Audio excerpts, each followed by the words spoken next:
Alrighty, in this video, what we're going to be solving is the worst problem that any Amazon seller can have, which is declining month on month or year on year revenue, and you don't know why. It's very disempowering. It sucks. It makes you feel like a failure. And what's more, like a business that's shrinking month on month or year on year, that eventually trends down to zero. Amazon sellers should be growing in terms of top line revenue at least 10% per year. That's just baseline. That's just table stakes to keep up with the pace in which the Amazon marketplace is growing. Otherwise, if it's not 10%, if it's flat, or if it's 5% down on the year, that means competitors have come in and they've taken market share.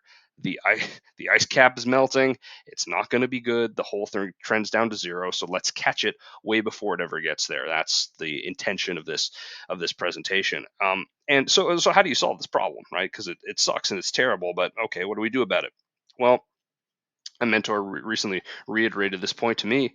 What gets measured gets managed, right? If you want to manage your weight, you get a scale. The data and the analytics side of things always comes before actually solving the problem, so that you know what you're dealing with. Otherwise, you may try to solve the wrong part of the problem, or you may be working on something that's extremely low leverage in the context of the problem. You may be working on something that doesn't need fixing, right? So how do you know exactly what needs fixing? The funnel, the sales funnel. And people, I haven't seen this discussed anywhere online, the Amazon sales funnel. Shopify stores have it, right? And Amazon has one too, but it's just built into the platform. So I'm going to go through key metrics, especially if you're advertising. This will be useful. I'm going to go through, I think there's 7 of them, key metrics that you should be tracking on a monthly basis per SKU, on a per SKU basis.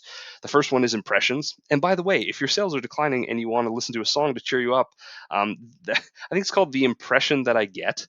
The band is the Mighty Mighty Boss Tones. Check it out. It's you can't help but smile a little bit. It's got some trumpets in there that'll make you happy. Um, and anyway, I just remember that song from when I was a kid. Impressions, okay, is the first thing. That's the Amazon ad showing up in search results. It doesn't mean that anyone actually saw it with their human eye necessarily. It just means it appeared in search results when someone made a search. Um, not extremely meaningful, but if it's very low, it probably means that you need to raise your bids, things like that, right? Impressions are usually thousands or hundreds of thousands or in the millions. It's the largest number in this funnel because it's the top of the funnel. Makes sense, right? That's the impression that I get. Clicks. Okay, now we're getting more serious, right? And you'll see that the intent, the buying intent, increases as we go down the funnel, and the actual, we're moving towards a sale here, right? We're going through the buyer journey from start to finish. All right. So they click on the ad, for example, right? So how many clicks are you getting, and what's the deal with that? Okay. So if you put these two numbers together, and you have impressions and you have clicks, you get the click-through rate, right? So if you get 100 impressions and one person clicks through, you get a 1% click-through rate. Typical ranges that we like to see, 0.5 to 2%. Okay, 2% would be really quite excellent. Because remember, lots of products get impressions, right? So it'd be pretty extraordinary if we were the one to get the click in most contexts. Extraordinary to the tune of 0.5, 1, 2%. It's low single digit in any case. If you're below this click-through rate range, you may need to, say, for example, examine the offer in general, the pricing. Is it reasonable? Do you have a coupon on offer?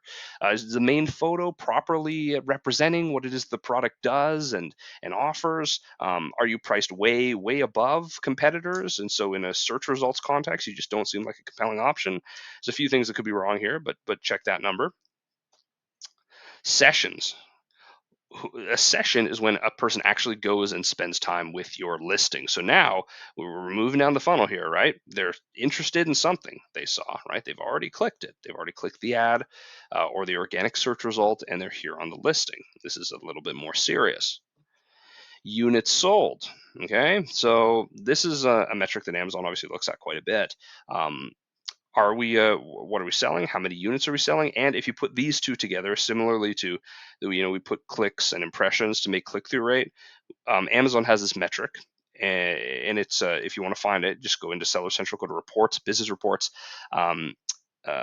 unit session percentage is under the detail page sales and traffic by child item section there. So just go looking for that. But yeah, see the unit session percentage. It's basically conversion rate. It's like a proxy for conversion rate. What this is literally and technically is if you have 100 sessions, how many units do you sell as a result of the 100 sessions?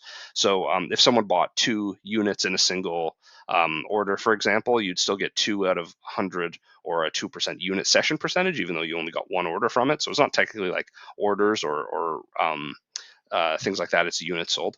But yeah, so bare minimum we look for here is 10%.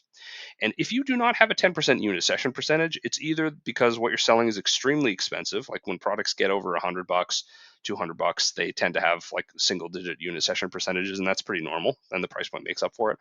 But if you have a product like in the 15 to 20 to 30 to even to $50 range, you should have a 10% unit session percentage at minimum. Okay. But I've seen some of the products that are the top ones in their category, even if it's a small niche, 30, 40% sometimes.